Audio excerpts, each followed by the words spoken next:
Hi, this is Dave, and before we get to the show, I wanted to ask you a favor. One of our goals this year is to grow the show so that What Does Star Wars Mean to You reaches more listeners. And that's where we're asking you for help. And it's really easy. Wherever you listen to us, please hit that subscribe button. If you're liking the show, give us a 5-star rating and review on the platform you listen to us. We make a lot of fun of the algorithm and the smash that button thing, but it really does help us get noticed by new fans. And if you want to join in on the conversation, find us on social at Star Wars Mean to You. That's Star Wars Mean, the number 2 in the letter U. Now, let's chat some Star Wars. Star Wars was one of those things that was just there in your lexicon of things you're going to play. I mean, some days, depending on the makeup of the group, you might be able to be lucky enough to play Han, or you might be stuck being Chewbacca. Our guest today is a one-man show machine. As a teenager in Nelson, Canada, the small town where he grew up, he discovered the theater. But it was his geek obsessions that inspired him to tour the world performing one-man shows of entertainment's biggest stories. He has written and performed the following: One Man Stranger Things, One Man Avengers, One Man Pride and Prejudice, and many more. But it was his first one-man show about a late 70s trilogy that forced us to invite him on. Yes, indeed, I'm talking about the man behind One Man Star Wars. Please give a warm hello there to Charles Stuart Ross. Hello there. Don't forget I do One Man Lord of the Rings, too. That was my definite, that was my follow-up. Because at the time, I couldn't find anything else that was quite as notable and quite as big as Star Wars. Love that. Charles, are you ready to share with the world what does Star Wars mean to you? Yes, please. Excellent. We'll start with 5 with the Force. This is 5 questions we ask all our guests, and it just kind of gets your baseline of Star Wars fandom. Go for it. And question number 1, super easy. Which Star Wars movie is your go-to favorite? A New Hope. Simply because it was the first one that I saw, the one that I watched the most. You could even say, well, pound for pound, it is still the best in my mind that it does stand alone. If they never made another film after that, your imagination would go off and follow them into, the recesses of the galaxy. Yeah, very true. It's like you said, it's the one that set it all up. Yeah. For this, question number 2, I need a D6. And it is, what is your favorite spaceship or vehicle? Something I've always really enjoyed the B-Wing fighter because it's seen so rarely in the actual trilogy at all. And I don't know if it's supposed to be Calamarian or what it is that it's like the Calamari ship. It doesn't seem to make a lot of sense. But interestingly enough, I always thought that with their designs that they sort of hark back to sort of the prequel stuff that almost looks like it's Art Deco. It's like the old style kind of vehicles. That seems to be sort of a hark back to what will eventually be the new designs, which are the old designs, something classic. Whereas, you look at the X-Wing, you look at the TIE fighters, I mean, they're cool, but it's not like the A-Wing or the B-Wing kind of, streamlined look. Almost like the A-Wings are almost like the Naboo fighters. Do you know what I mean? Like with the twin cells at the back. And I mean, the B-Wing, it doesn't, like I say, it looks like a bomber. It looked like something that was so derivative of something we know that it couldn't possibly belong in Star Wars. And that's what stuck out in my head. The cool thing with the B-Wing is it showed up in Return of the Jedi. And we've had 2 movies before then. And all of a sudden there's this new ship out there that is just with a gyroscope cockpit. Yeah. But were they recruiting somebody new? And then what was weird was like with the gyroscoping cockpit, I'm like, why didn't they do the same thing with Han's ship? Did he somehow need to have, I guess that idea of there being a steady spot in space would to me imply that there's some kind of force that's, that's not Jedi related, that's keeping that in place. But why would you need that in a space where your vectors are just completely, in 3 full dimensions? Why would you need a gyroscoping cockpit for that? Whereas like with the Millennium Falcon, they've got it right. Wherever the ship's pointing, you've got your sensors. That does the work that a gyroscoping cockpit wouldn't require. So I'm not sure. I guess it was something fun to do. Yeah, exactly. And also, thinking about that, you're right. Mm-hmm. If you were sitting in the cockpit of the B-Wing and the ship was rotating around you, what if you forgot that the tail was above you as opposed to below you? You'd need a lot of instruments. If you lost any of your navigation equipment, you'd be screwed, which is why I think that it must be for something like precision bombing, or it was just whatever they had on hand for maybe it was an actual frigate ship or some kind of delivery ship that was used to navigate cities or something that they just, whoever they actually brought on board, so to speak, to join in the fight, this is what they had to offer. These were the ships that were the easiest to modify for military purposes. Question number 3. What is your, this is going to be a good one for you. What is your favorite line to quote on a daily basis? Oh, God. It's probably luminous beings are we, not this crude matter. And because it's such a bigger idea of what goes beyond, the lightsaber duels that Yoda eventually has to do in two of the prequels there.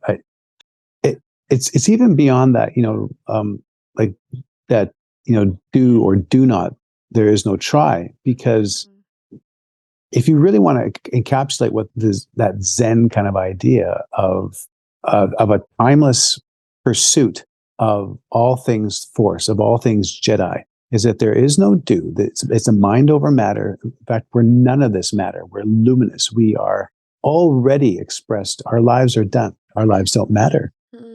It's all the things that we do continue in our luminous selves. And it's a wonderfully spiritual thing. And if you recall in the actual novel, the first thing that Anakin says to Luke when his mask is off is, luminous beings are we, not this crude matter. So he's either saying something that Luke is, he's accessing that memory from Luke, or it was something that Yoda had said to him at some point, or it's just a higher truth that Anakin is trying to express. And maybe that's the return of the Jedi in that moment. Interesting. It's a profoundly simple line. And surely they could never intend for a line like that to have such resonance, when you sit down at the computer. But then no one would really know about the, like, I love you, I know, that little interchange that would have such an impact. Yeah. That's the nice thing about writing and inspiration, is that these little lines, they extend way beyond their intentional use within a film. And it's also kind of the interplay with the audience too, where the audience picks up on things and focuses on them and lift them up higher. Like the I love you, I know. Yeah. And a ton of what Yoda said is in Empire Strikes Back becomes kind of the basis of the Force for... The basis of all Star Wars, right? It's like a spirituality. It's almost like it didn't really have much. I mean, I don't really remember if the things that Obi-Wan taught had huge impact or as much impact as when they began to take it slightly more seriously, that you have this kind of the Jedi Master who comes across looking like a janitor that suddenly proves to be the most powerful person that Luke could possibly find, and not because of his ability to probably look at a Death Star and use his mind to blow it up, because surely a Jedi Master would be able to do that. But why would they do that? Why would they choose to do that when really that would result in the death of so many? If you actually, try to move and influence the Force and draw people into their own possible learning and accessing the spiritual powers that they have, the wars of crude matter beings is not as important as the luminous movements of the universe. Yeah, I think that's beautifully said. Yeah. Question number... Oh, I'm sorry. No, I was just saying I'm speechless. So please continue. You're coughless too, which is good. I know. It's dying down a little bit. Thank God. That's good. Yoda cured your cough. It's luminous. I'm trying to get in touch with my luminous self. Luminous beings, that way, the sick self, this diseased lung. Exactly. Can you do any Star Wars impressions or impersonations? Yeah, that's all I do. They're not very good, but that's what I do. I mean, everybody does something, right? It's like, I get the whole audience to do their Wookiee. That's a great sound. And anybody can do a better Yoda than I can. I guarantee it. My Yoda sounds like a dying goat. It's awful. So, but I don't worry about what I can't do, right? Luminous beings are we, not just crude matter. I don't worry about what it is I don't do well. I only worry about what the intention behind the show is and what I do well. That's awesome. Yeah. I think one of my husband's proudest moments was when we were at Disneyland. He saw Chewbacca and he did his Wookiee sound, and Ray was Oh. standing next to him, and she was like, "That's really good." And he was like, he felt like he like won at life. It was so funny. Well, that is a win at life kind of moment for sure. I mean, the win at life moment for me, honestly, and it sounds like a brag, and it wasn't. It was just one of the most wonderful moments ever. Was I had done a couple of conventions, the Star Wars celebrations with my shows, and I was in England doing my show at a convention at Celebration Europe, and Warwick Davis he just said, "Charlie," I couldn't believe it. It was the most wonderful experience of my life. It was backstage, and he recognized me, and I thought that is, even if he'd only been sort of looking at the schedule and was reminded of my name, it was just a wonderful thing to feel like, just for the smallest moment. Yeah, that's awesome. Being recognized by Warwick Davis, it was fantastic. That is fantastic. Besides the movies, what is your favorite Star Wars content? This could be a TV show, a comic book, a novel, a game, the toys. Oh my goodness gracious me! Do you know? It probably goes back to the medical droid that I received when I was a little kid. I recall that when the Star Wars films first came out, the movies weren't as easy to get into, especially where I was living. We lived in a northern part of Canada, only about 100,000 people. We did have a movie theater that had 3 screens, all playing A New Hope, but damned if you could get in. Seriously, like it was one of those times, if you recall, where movies could be sold out for real. They only did 2 showings or maybe 3 showings, but there was a lineup around the block seemingly all day. So it wasn't until we went to Waikiki that my dad was able to take me to see it in the actual theater, because there was tons more options. So the first toy that I ever got, though, was from my parents for Christmas. All the toys were gone. They had to sort of go with the ones that nobody wanted. So it was the medical droid from Empire Strikes Back. And I mean, I didn't really know. He didn't have a gun. He didn't really do anything. He just had this weird nozzle at the end of his hand. But it turned out that years later, it was just such a beautiful little toy. I thought at the time they crafted these little neat props that cost kind of an arm and a leg, or maybe more an arm or a hand at least for Luke. But it was a chance to be able to take this toy and kind of think outside of the movie, think in my own imagination. And I don't know if you ever did things like make a lightsaber out of whatever you could before things really broke through, and you can get the fantastic kits and meet those wizard people that know how to make that stuff. The cardboard and wrapping paper rolls. That was it. I used that was toilet the one. paper. I mean, one year we finally got to the end of our Christmas roll, because my mom bought 20 miles of the same Christmas roll. We got to the end of it, and for just a short period of time, it was this brilliant lightsaber. But of course, being a kid and a boy, I whapped it against things until it was bent and looked terrible. So Yes. I think it would have been far more dangerous in the 70s and 80s had the ability to sell the types of lightsabers that they do now, because there'd be a lot more head injuries going around. Oh, yeah. In the 70s, they would have made them like actually sharp and metal. Yeah, from the makers of lawn darts comes. Yes, exactly. You touched upon a little bit of your first experience of seeing Star Wars, going to Waikiki. Yeah. But can you tell us anything else about that experience? Like, how were you first introduced to Star Wars, and what was kind of your day-to-day relationship with it when you first discovered it? The first thing that I ever saw of Star Wars at all, image-wise, was actually a toy commercial during Saturday morning cartoons.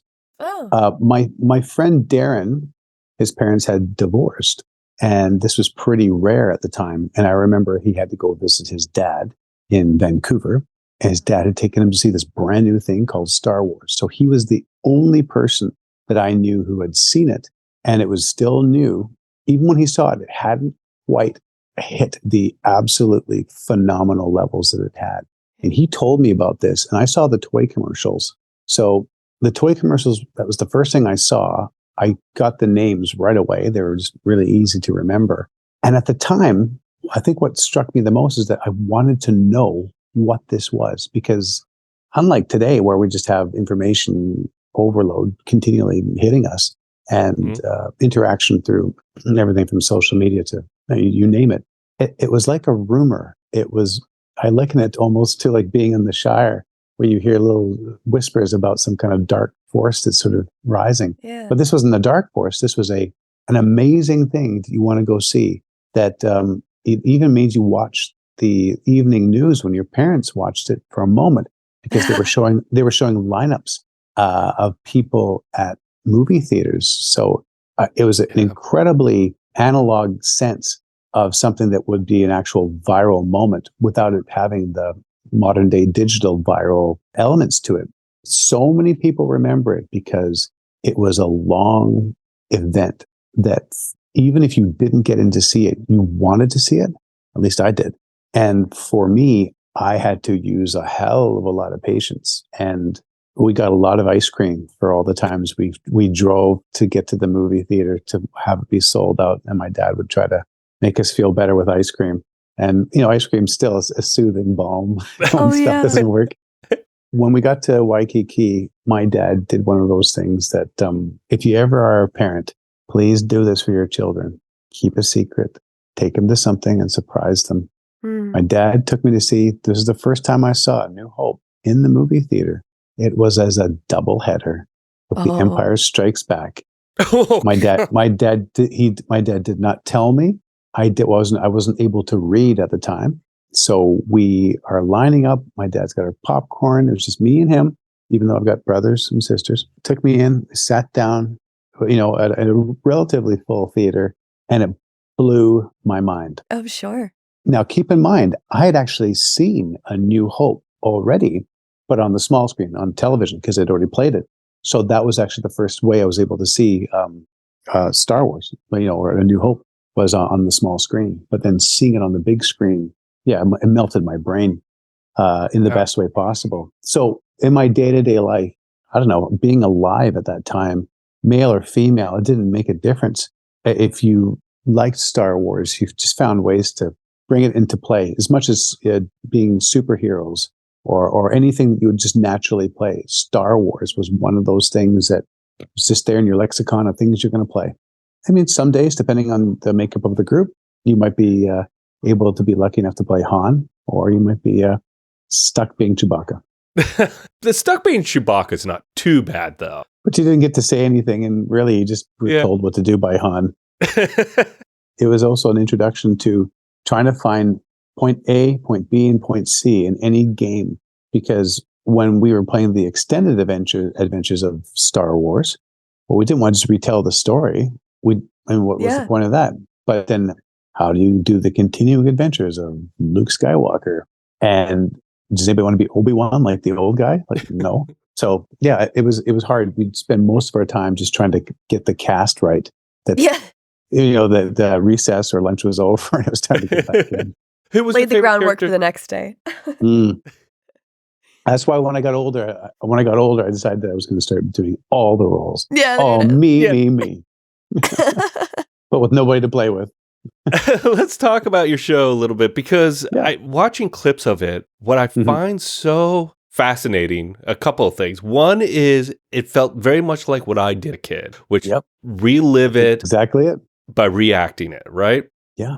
And the other thing that struck me is you must have been developing this, even if it's unbeknownst to you, you must have been developing this since that first time you saw Star Wars, playing around with it, recreating it, figuring out how to take this story and get through quickly, hit all the high points.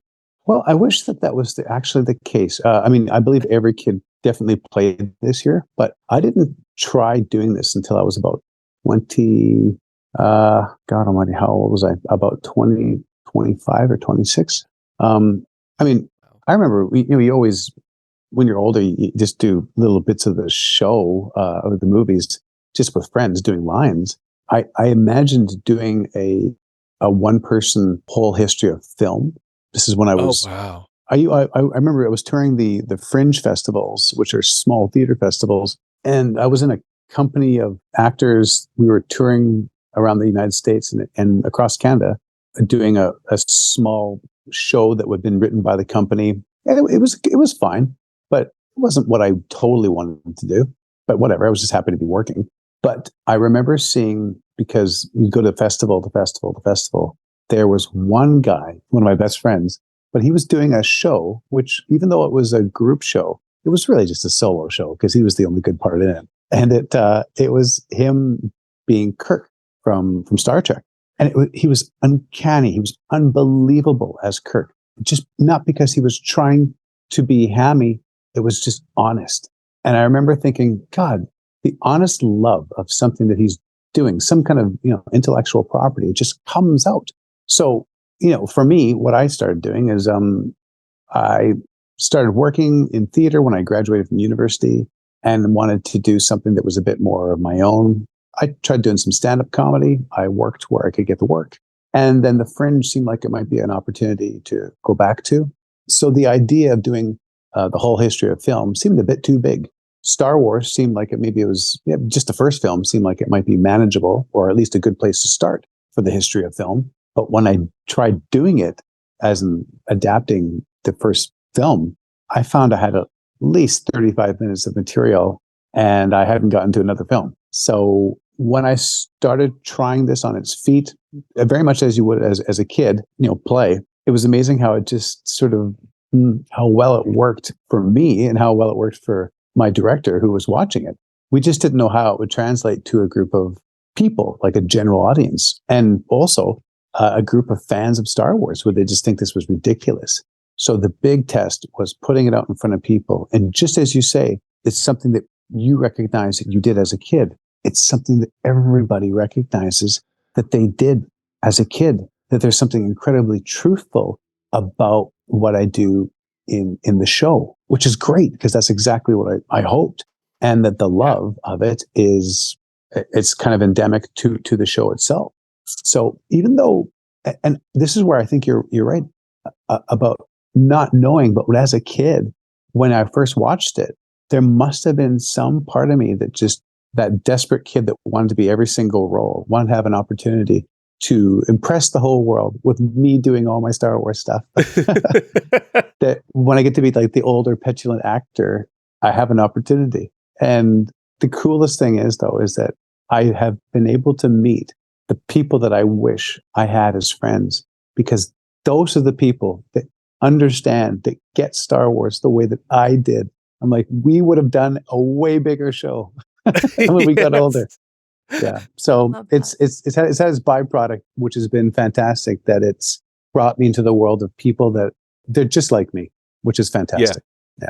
Well, so the like energy attracting like energy. Exactly right. Yeah, we're just one big giant ice ball now. Luminous ice ball. Luminous ice balls. Nothing. What's a bit of crude matter on it? Yeah, a little bit. Oh well, just a little. Well, what were some of the difficulties of translating Star Wars into a one-man show? Like, you have humor in it. Sometimes you make little asides and commentary about what's going on, but you also kind of get through all three movies in about an hour. Is that about an hour? Yeah. And you're almost like C-3PO in Return of the Jedi, retelling the story. Yeah. It's exactly what I said when we started doing it, which is that we haven't come up with an idea. It's in Jedi. It's right there. Yeah. Awesome. One of the things I thought was really cool was your C-3PO to R2-D2 kind of performance, where, and this is going to be hard because this is not a visual thing, but you stand posed like C-3PO with his arms slightly bent, in that very C-3PO way. And then when you like cut to R2-D2, your hands go up to create a dome over your head. And it's just the movement of your hands going above your head that totally changes your character. What are some of those other things that you're like, okay, this is my Luke, or this is my Obi, this is my Han? Well, Luke is more like the petulant. Yes. I find he's actually the closest to me as far as just being a person.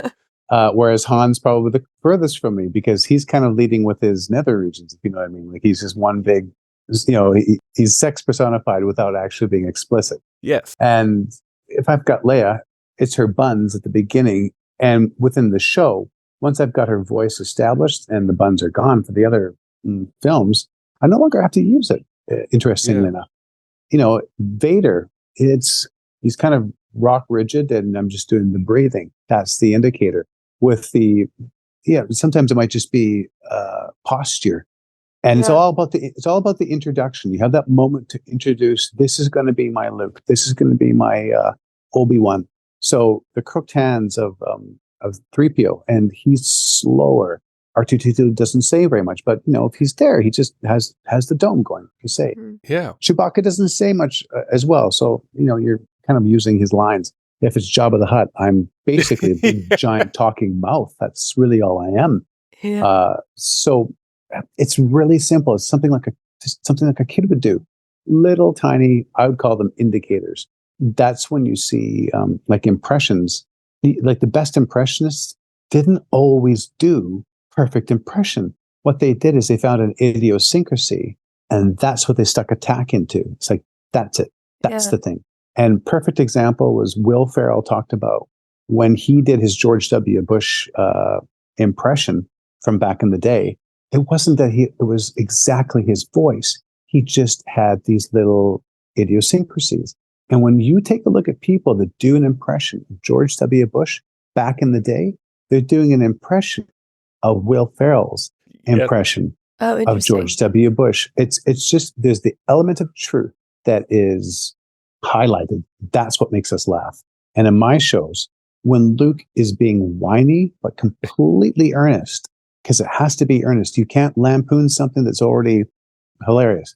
Be serious. Be as genuine as you can, and people will laugh at it because they will see the truth and they will go, "That's it." That's been my experience in doing the show, and in making it sort of something that has that little resonance, that recognition of truth, and you can hear it in the audience, and I can tell what kind of an audience I have based upon a couple little litmus test jokes at the beginning of the show. Yeah. What are some of those litmus test jokes? Well, and what do they reveal? What do they reveal? They just, okay, so I have one particular joke that is the ultimate litmus test because it tells me whether or not people understand a certain character and if they have a decent vocabulary. So Vader is talking to his military men, and one of the military, I guess he's probably like a captain, just comes up and says, "Lord Vader," and he says, "Exposition, exposition, exposition, exposition, exposition." And then I see if I get an actual laugh from the word exposition. People even know what that means, because they don't always. And then if I don't get a laugh, I go, well, for you kids out there, I go, blah, blah, blah, blah, blah, blah. So the reason why it's an important joke is because we know the guy's not saying anything interesting. Do you understand what the word exposition means? And if you laugh at me going, blah, blah, blah, blah, we know that you know what the word exposition means. You weren't sure whether or not you're supposed to laugh. And when I say blah, blah, blah, blah, blah, that's the it's okay moment where it's like, we're supposed to laugh or we're supposed to laugh moment. So for me, it's a multifaceted moment where I can take the pulse of the audience, because if none of those things work, I just bear up and do the show, because we're not laughing tonight. Not at all. I'm just joking. Would they laugh about certain things and not others? Yes. When you studied theater, did you spend a lot of time, because I was a theater kid, and so I'm kind of going back in time with the way you're kind of describing your process, and it's taking me back to all of the like mask work we used to do to kind of tap into physicality and stuff. Would you say that was like your primary interest or influence into kind of what you went to? Yeah, building this kind of one-man show empire? Geez, I don't know. We had a really fantastic, I would say, he was our movement teacher, but movement was mime and stage fighting and stage combat, and like we did neutral mask, we did character mask, just being able to sort of be within your body. And for me, I was always a very physical actor, even from a young age. That was just where I trended towards. Like for me on stage, when I do the show, it's a cross between choreography, sense memory, which I guess is really the whole point of doing movement stuff, doing any kind of mime at all. Yeah. It's not strict choreography. Like I don't go, well, this is like, and 1, 2, 3, and a step back and sashay. Like I just remember it through almost like a song in a way. And, for those that actually do have a physical, very physical way of acting, that it's, or even maybe even the people that do diving, you feel more of what you're doing physically. And there's a visualization where you can picture yourself what you're doing, but you're in a zone where you kind of forget yourself. You're just sort of being. And I forget what I'm doing, like, all the time. I don't mean forget what I'm doing and stop. I just forget that I'm in the show. And Kind of that buoyancy, like in scuba diving, you find the buoyancy of the character. Yeah. I don't know if that's a thing, but that is definitely. I love that buoyancy for sure. Yeah. Well, and then you're floating Yeah. before the audience. They're right there with you. In the evolution of your show, Mm. did it change in any way as you, like, were there moments you thought you were going to keep that eventually fell away, or maybe something you improv'd on stage one night that was like, oh, this is killer, it has to stay? That's all the show has been. That's all the show has been. It's Really? completely amorphous. There's stuff that I wrote that I was so married to, thought it was just going to kill, and it died. And stuff that I just tried at the moment that evolved and became part of the integral part of the show. I actually had a joke that was gifted to me, and I'll leave it for those that come to see the show, because I actually highlight it during my show. Love But it. it's a joke. It's a joke. It's probably the one that gets the biggest laugh, the most consistent applause. I was in a kitchen and somebody asked me a question, and I thought, that is the most wonderfully simple question. Of course. It's like being given a diamond that you just didn't see sitting right in front of your fat face, that you go like, oh, it's mine. I'm going to use it now. And of course, the person that gave me the joke, they couldn't care less. They were just having an observation. But that's the nice thing about observational humor. Children can sometimes give you gold. And in this case, it was gold. What are your personal favorite moments to show, or what are your personal favorite moments to be doing? What, like, when, as the curtain rises, do you find yourself going, oh, I can't wait to get to the part where, like, Vader and Luke are fighting on the Death Star, just because I have so much fun doing that? I would say that the things I look most forward to is the Emperor, the introduction of the Emperor, and then eventually that really delicate thing where I'm being just true enough to what he's doing that you might kind of go like, oh, this is pure homage. Like, it's not going to deviate from the actual lines in the movie. And then I break. And when I break, there's like an audible sort of, and that's when the elicits that laugh. If I can get it right, if I can get people on board, it's just such a satisfying experience. And there's a fine balance. So there are several moments within it, but I would say that the Emperor is the one that has the biggest payoff for me. If I can get it right, if I can get everybody on board, because I mean, how do you make a little bit of fun of something that you love desperately? It could be poking fun at a parent. You love them. They will never not love them. Everybody that's there would only be there in the room because of their relationship and their love of those people. However, there's just the little things that you've always wanted to poke fun at or just do a little bit of an impression of. And the Emperor is great because the Emperor is bigger than any of us. It's like, if you can't poke fun at something that's not, you can't poke. Your finger would burn off as you tried to poke fun, right? Yes. The Emperor, nobody can be as cool as Ian McDermott being himself as the Emperor. It's beyond the ability of me to lampoon or to do an homage or an impression of.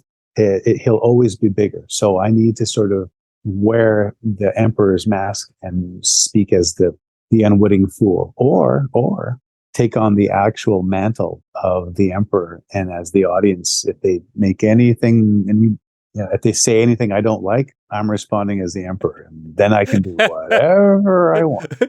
Because if you invited the Emperor over to your house, he would spill wine on your white carpet, step on the cat's tail, and laugh uproariously as he left the house, and it would be completely up to you to deal with the fire that he just lit in the toilet. So yeah, he would feel nothing but the hero in every single moment of his life. And if you can truly adopt that evil mantle and just not even realize that you're evil, that's freedom right there.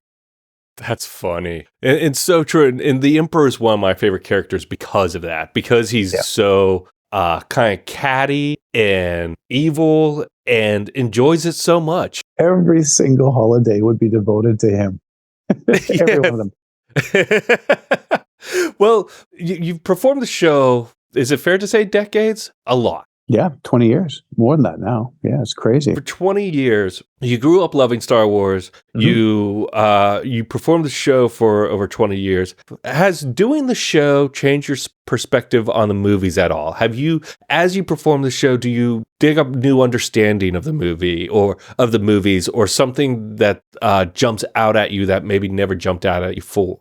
I think what I just noticed the most is in the simplicity of Star Wars and why I think we loved it. And maybe it's not fair for everybody, but for a lot of kids of my particular ilk, was that in the 70s, especially where I lived, which is sort of this northern community, it really did feel mildly like Luke. I was as far away from adventure as I could possibly be. And what I loved about Star Wars in its simplicity was that it's a farm boy who has adventure come to his door.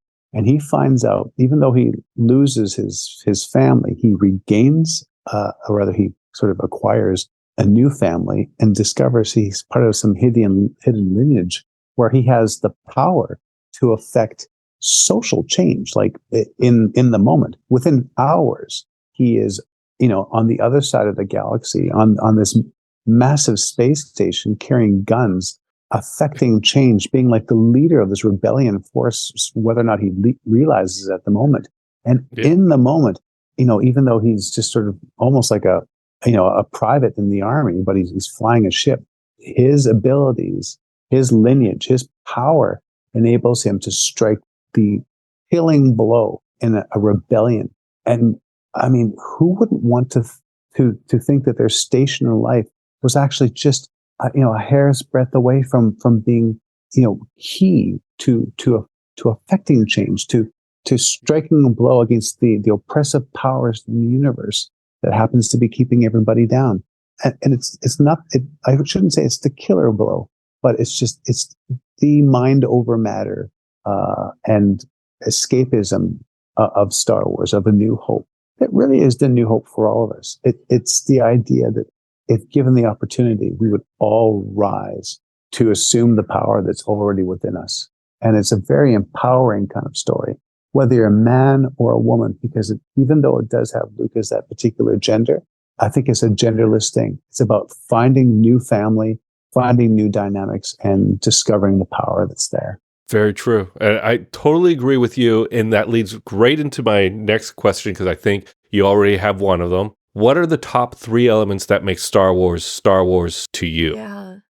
Well, in that same vein of its simplicity, I just love the fact that from a physical point of view, that there are what we would consider magical things that are just normal in the world of Star Wars. Space flight. Yeah. You get in a ship and without any worries about training or anything, it's like you're in a pickup truck. Yeah. You're just bombing off across the universe. And this is normal, completely natural. You can sell your junker here, get on a ship and go somewhere else. And when you do get there, there's things like laser blasters and laser swords that would require a power source that would be unthinkable to do what it does. But you don't even see them changing out batteries. We tell them that we hear them as stormtroopers say, load your guns, but we're loading it with what? Do they have like a couple of AAAs? Like what are they loading their guns with? It's fantastic. And do they ever walk around with an unloaded gun? Because if they do, they never show that. Yeah. It's a weird little hanging up line where it says, load your weapons or whatever it is. And I've never ever seen a gun run out of laser bolts. So why would they even have that particular moment? And I'm going to say something about The Force Awakens. It is something that is not necessarily about The Force Awakens. It's about the idea of what Star Wars is. It's said purely in visual. It's the desert planet that you have Rey on. You see the remnants of ships underneath the sand. It's like a sandbox. It's just like a sandbox you would have had. It's almost like the desert's almost reclaimed your childhood, those toys. They've been packed away. They've accumulated dust. Yeah. And that you have the people like her who effectively are us trying to go through the old machinery that's there, trying to find things of value. We're still trying to make novels and any kind of third party things, t-shirts that are somehow using little tiny bits that greebly people go, "Wow, that's great, man. Here's your crap. Here's your slime that you can go eat." But you're never going to become rich. You're never going to get anywhere with it. You're just going to keep kind of leeching off, and it's almost like you're a bug going over the body of some big and beautiful thing, trying to find value so that you can sell it to somebody who's a slime. This is something that's being spoken of, that's being admitted, that's saying that you fans that have gone over the old stuff, we're starting with something new. We're making reference to this. We know where you've come from, but let's stop going through the old things. Let's make something new. Let's make a new story. And interestingly enough, like a bunch of children being offered something new, like, macaroni with peas on them. We all went, we rejected it. Not everybody, but most people rejected anything new because it wasn't enough. It was not good enough. Yeah. Yes, there's some Han there, but where's the hot dog? There's a bit of Luke, but where is he right now? And why isn't there ketchup on it? Like, we want the things the way they were. So unless we're being delivered the exact same thing again without any change, there is a monster. We are the monsters of Star Wars because we are fans and we cannot be satiated. We cannot be satisfied. We have to understand that we are the rancor. We will accept things in and it's going to cause us pain. We want to regurgitate it, but we can't. This is all we get. So when you realize that we're the monster, that are never going to be satisfied with what we're being fed, we become the luminous beings, not the crude matter. You need to come to terms with the fact that there's nothing that's going to satisfy us as much as the first offerings that were there, because they were simple, because they were new. If you bring that sense of self to the new offerings, everything that's offered to you is palatable. Everything is perfect because it's new. Yeah. Because they might be derivative, they might be cloying, they might be trying to, to become like a more modern representation of what we need within our own society. Who cares? It's new Star Wars stuff. What I love about Star Wars and the element of Star Wars is that it acknowledges who we are and it gives us more. And if we could just accept the fact that we are being given more, it doesn't have to be perfect. Yeah. It's just as simple as dinner or breakfast. This is the next offering. I'm sorry the blueberries aren't as good as they were before. I'm sorry that I had to put blackberries, or, the syrup is not maple syrup. It's just, it's different. Just shut up and eat. What's interesting about your analogy, though, is that in this situation, the kids are the more accepting viewers. Like, I think back to a lot of the conversations Dave and I have had kind of launching the new year of the podcast, and I was a prequel kid. I had seen the original trilogy, but I was a prequel kid, and I did not know how contested those films were until I was much, much older. Isn't that wonderful? It's a wonderful thing. And it's so fun to go to the theaters now. I mean, more recently, with the sequel trilogy and with Rogue One and everything, and seeing children in the audience who I knew weren't going to have that exact reaction that you're talking about, where they were like, yeah, give me the macaroni with the peas, because they just wanted more. They weren't jaded about it yet. That's the beautiful thing, though, is that in the new movies, you have a director that was, for me, like J.J. Abrams was the exact same age as me. That's the perspective of a director that's modern, that loved things like Close Encounters of the Third Kind, grew up on Steven Spielberg, George Lucas. That's what you see in his films. And he's coming from that point of view. And the analogies, I mean, the visual metaphors, they're like a giant mouth. You can't get it. Like, this is what they're trying to tell you when watching the opening of the movie. It's no different than when he did the new Star Trek film, where it's like, we know that you like the old stuff, but there's a wormhole. It's going to be different. So just come along and it'll be fun if you just enjoy it. I'm so happy that you grew up with the prequels and that you loved it, because that was the thing when I thought of trying to adapt the prequels to do what I've done with the old Star Wars, is that there were so many people that had to hate on for so many elements, not just Jar Jar Binks. It was going to be coming from such a negative point of view, where we're poking more fun than actually laughing with the audience and enjoying it. the original Star Wars was my childhood. And you're absolutely right, Alora, that for the children, that new fans, they are the lifeblood of what begets more Star Wars stuff. Yeah. That's a really beautiful observation about J.J. Abrams' approach to The Force Awakens, because it is one I haven't come across yet, but rings so true from that very first line, this will make up for a lot of lost time, into the idea of Rey picking through what is ancient and has come before. It's just a wonderful observation. Well, she sleeps in the husk of an old, like an old toy, right? I mean, like it's where we dream of. We to be able to shelter in these old husks of our ideas that protects us, that keeps us from evolving as not just people or Jedi, but as fans. Don't shelter in there eating your little greebles, waiting for the next day when you can go through the old stuff. Yeah. Open your mind, open your heart. I think Daisy Ridley will get the same treatment that Hayden Christensen did. That when the younger generation watching gets a little bit older and they're getting online a little earlier than we did in the prequel trilogy, kids.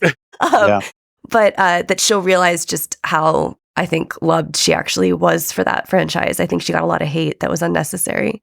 Oh, she got for all the reasons you just said. Yeah. She's absolutely brilliant. She's brilliant. Absolutely brilliant. And Hayden Christensen, I'm sorry, I'm not saying this because he's Canadian. He's exactly what he needed to be. Absolutely. Yeah. And he's wonderful.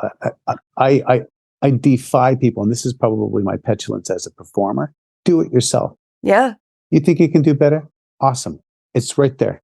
Do it yourself. Don't, if you just have your ability to complain, awesome. Enjoy that. It's not even worth burning. It's so boring. Offer something up. Yeah. Put something down. You can do it. And if you make something beautiful, fantastic. I cannot wait. But if you get judged harshly because you've done something, you've been gifted this opportunity, like an actor or an actress, they can only do so much with what they're given. So to hate the actor based upon that is so myopic. It's so ill-informed as to think that, you can blame one piece of macaroni for the fact that you just don't like anything. Maybe you don't like macaroni. Maybe you should read books or not watch anything new, because that seems to be the only way that people view things. There's winners and there's losers. Nothing else in between. Yeah. But only Siths deal in absolutes. This is true, right? And politicians. Yes. And politicians. I think what's amazing about that, as you were saying, well, then do it yourself. I think it's spectacular that you lived that. You took Star Wars and you did it yourself as well. I did it myself, but I didn't. See, this is the part where I feel like I'm the ultimate hypocrite, because I didn't make anything new. I've only expressed, and just as to your point, David, that you recognize that what I do is what you did when you were kids is something that C-3PO does as well. I'm the first to crap on myself and say, like, I didn't do anything. But the truth is that I had just the right amount of lack of I get like lack of originality and this great expansion of this void of time to be filled by doing something. I was given the opportunity and took it to go around the world and do this show. Enough so that, I mean, like, I know I've spent a long time doing it. I mean, I filled that gap with this show. And it's something that I won't lose, or, due to the stretch of time. I don't know really what to do with it. It's just like when we were kids, you kind of waste a lot of time playing, but is it wasted, or is it actually just teaching you to be more of a luminous person that you don't always know in the moment, in this crude world that we live in, where these sort of stretching of your imagination, of not worrying about things being perfect. It's a creative thing that maybe we lose, or we still have as we get older. Hopefully we still have. We recognize it from being kids. We want to re-engage with it. We want to do it not just when we're watching things and consuming. We want to do it ourselves. Yeah. So I believe that what you're doing here, even with just putting out really meaningful content and talking to people about something that's had meaning to their lives. Yeah. And that it doesn't die in the sandbox. It doesn't get packed away and covered with dust. It's not sold by your parent or whomever on eBay or however you want to sell it. It is an active thing. It is bigger than we are. And yet if we can learn to engage with that luminous part of ourselves, that we can almost be bigger than fan to fan. We are part of a bigger idea, which is fandom. We usually end every interview with the question of, you've talked about the luminous beings, how impactful it was to have Warwick Davis call you out, your honest love of doing something that you're passionate about. And then we ask, with all that in consideration, with everything you've said, what does Star Wars? And I find it hard to ask you this question now, because I feel like with every answer today, you've given us what Star Wars means to you. And you summed it up so perfectly at the very end about all being part of a fandom. And I guess I would leave it open-ended in the sense of, is there anything else you'd like to add to? Yeah. There was a moment where I talked to Robert Watts. Robert Watts was the line producer on Star Wars, some of the Star Wars films, I should say. And he particularly, though, was line producer on the Indiana Jones films. He was originally hired as a line producer, and a line producer is like your day-to-day nuts and bolts producer. They're getting stuff done. He originally worked for Stanley Kubrick, he didn't even really get a chance to do as much as he wanted to for Stanley Kubrick. But through introductions and being English, he's from England, he got to work because they brought the production of A New Hope over to England. And when he went to see the opening, his friend, his childhood friend, and they had gone to see the cheap movies on Saturday, where they spend 5 pence to go see, a whole day of movies and get popcorn and whatnot.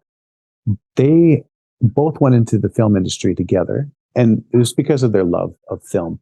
And they both remembered being young and watching one of those, like, here we are at the Chinese Man Theater, and we've got, Clark Gable and whomever, they're at some kind of opening of some sort. And they both sort of, chucked each other on the shoulder and said, one day we're going to be there. We're going to be there. And they both said, yeah, we'll be there. You flash forward about 20 years later, Robert Watts and his friend both had worked on the initial Star Wars, A New Hope, so much so that they were invited to the Chinese Man Theater to the opening. And there they were on the red carpet. And his friend stopped him as the cameras were trained on them and there was somebody filming. And he said, Robert, we're there. And in that moment, they were looking back through time. Some other person was watching this opening footage and dreaming of themselves being there as well. They were closing the circle. For me, that closing of the circle was when I was at Celebration 4, 5. I was in Orlando. I'd come off stage from doing my show, and I was in the big green room. It looked relatively quiet when I went in there as I got my water. And I'm opening up the water. And then I hear some people talking on the couch. And I look over, and there's Jon Stewart, Carrie Fisher, Mark Hamill, and George Lucas sitting on the couch talking. And I sat there and I just was drinking my water, and I thought, if I am quiet enough and if I do not say anything, maybe they won't make me leave. Yeah.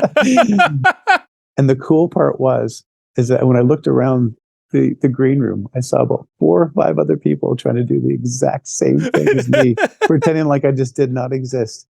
And here was the cool part. And I thought this was the closing of the loop where I didn't know if I belonged. At some point, nobody there on the couch said anything, but they all stood up and they started to mingle with the people that were there. Nobody was weird about it. Nobody did anything. Nobody took out their cameras and tried to take a photo. Sure. They were just mingling. And that moment, they made a bigger fan and a truer fan than anyone else in the world could have ever done. I didn't need a photo. I didn't need to feel weird. I just needed to know that in that moment, I didn't necessarily earn it, but I didn't have to leave. I was okay in that moment to be there. And that was it. Realizing that in the end that while they might be able to afford far better shoes and have more personal assistance to make their life easier, they are still people. Yeah. And I don't think I'll ever achieve that kind of a level of notoriety. But I've just tried to bring that sense of belonging to everything that we do. We all belong to the thing that we love. And sometimes the people that we don't want to meet, just in case our hopes and dreams are dashed because our heroes are actually jerks. Sometimes they're absolutely exactly what you wanted them to be. Wow. What an amazing story. Yeah, that's spectacular. And it's a really great message, too, for fandom and about meeting your heroes. Yeah. Charlie, thank you so much for sharing what does Star Wars mean to you. This was so lovely. My pleasure, guys. This is so wonderful to meet somebody named Elora, who I'm assuming is just named after Elora Danan and David. David, you're like me, David. We've got the names that Charlie Brown and David Brown. We would just sort of be the guys that we would just blend into the background. It's like, yeah, I'm David, I'm Charles, and this is Elora. What? You named after Elora Danan? Anyway, you're so great. She is the luminous being of us. You be the. You guys are so sweet. What are you working on now? And where can people find you? Well, I'm always working on something new. I'm doing the one-man Harry Potter. And fun. If you want to come see me, I'm going to be actually on May the 2nd. I'm going to be in Chicago for the Nerd Prom for the 501st Garrison, the Midwest Garrison. Nice. I'm going to be there doing my performance for those guys because damn, they're fine people. So. Yeah, not everybody's going to be invited to that, but if you're a nerd and if you can get your get your armor together, maybe you can come join us there. That's awesome. Again, thank you so much, Charlie. May the Force be with you. Yeah. And also with you. Take care, guys.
Hi, this is Dave, and before we get to the show, I wanted to ask you a favor. One of our goals this year is to grow the show so that What Does Star Wars Mean to You reaches more listeners, and that's where we're asking you for help. And it's really easy. Wherever you listen to us, please hit that subscribe button.